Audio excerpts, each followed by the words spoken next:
Hello everyone, नमस्ते। रेखाको किचनमा तपाईहरुलाई स्वागत छ।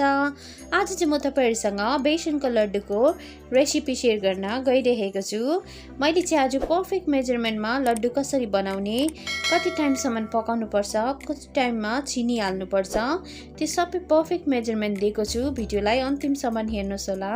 हेर्नुस् त लड्डु कस्तो मजाको बनिएको छ। अब चाहिँ हामी रेसिपी सुरु गर्नुपर्छ। रेसिपी सुरु गर्नुको लागि चाहिँ मैले चाहिँ प्यानलाई अगाडि नै तताएर राखिसकेको छु। यसमा हाले मैले 5 चम्ची घिउ, 1 पावा बेसन र घिउ हालिसकेपछि चाहिँ ग्यासको फ्लेम सानो गरेर कन्टिन्यू 20 मिनेट जस्तो चलाउँदै पकाउनु पर्छ। यदि तपाईहरु यसरी चलाउनु भएन भने चाहिँ हाम्रो बेसन चाहिँ मुनिबाट डढिहाल्छ र लड्डुको कलर पनि राम्रो आउँदैन, टेस्ट पनि राम्रो हुँदैन। यसरी कन्टिन्यू चलाउँदै जब बेसनले कलर चेन्ज गर्छ तब कम्ती घिउ हाल्दै पकाउनु पर्छ। अब चाहिँ म हाल्दै छु यसमा घिउ चाहिँ हामी इन्स्टलमेन्टमा हाल्नुपर्छ, कम्ती गर्दै। जब हाम्रो बेसन कम्ती पाक्दै जान्छ एक चम्ची घिउ एड गर्दै जानुपर्छ। हामी एकैचोटी घिउ एड गर्यो भने चाहिँ हाम्रो बेसनले घिउ रिलिज गर्छ र हाम्रो बेसन पनि राम्रो पाक्नु पाउँदैन र बादमा हामीलाई लड्डुको शेप दिनु पनि प्रब्लम हुन्छ।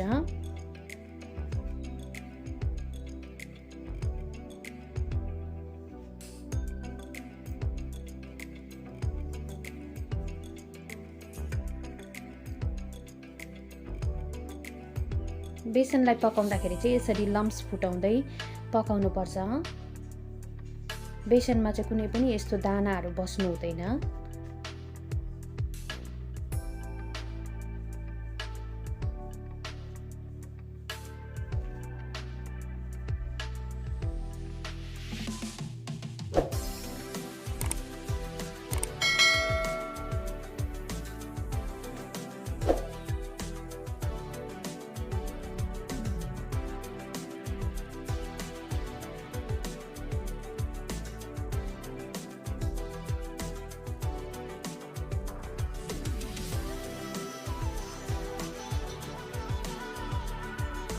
बेसन चाहिँ हाम्रो अलमोस्ट पाकिसकेको छ। मैले चाहिँ टोटल यहाँ 15 चम्ची घिउ हालेको छु।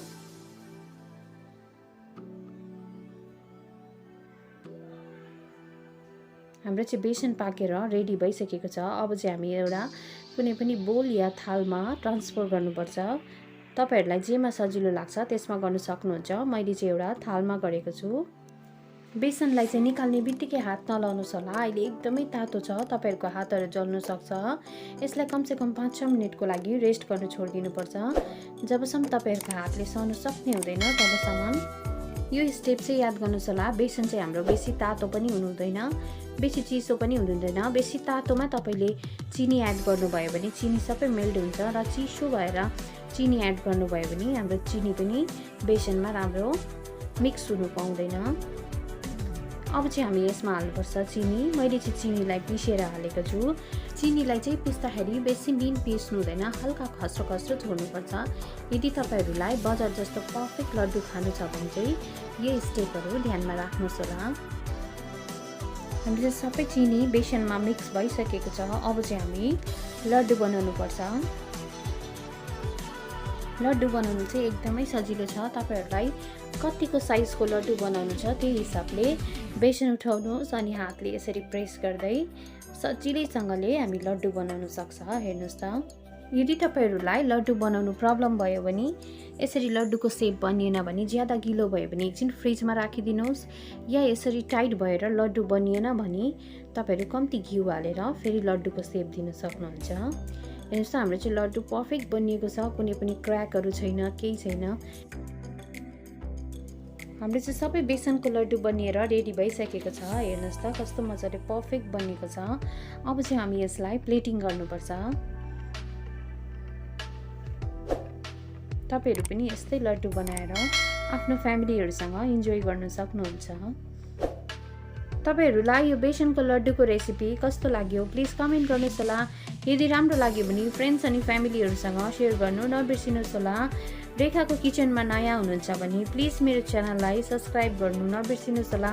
यदि अलरेडी तपाईहरूले सब्सक्राइब गरिसक्नु भएको छ भने तपाईहरूलाई धेरै धेरै धन्यवाद। यदि सब्सक्राइब गर्नुभएको छैन प्लिज मेरो च्यानललाई सब्सक्राइब गरेर रेखाको किचनको फ्यामिली बन्नुहोस् होला।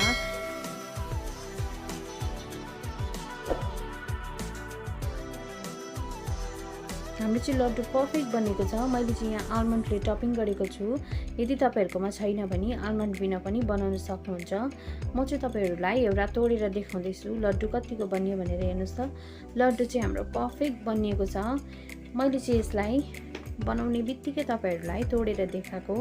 यस्तै मिठो मिठो रेसिपीहरु लिएर तपाईहरुसँग आउने नै छु। तबसम्मको लागि बाइ बाइ, टेक केयर।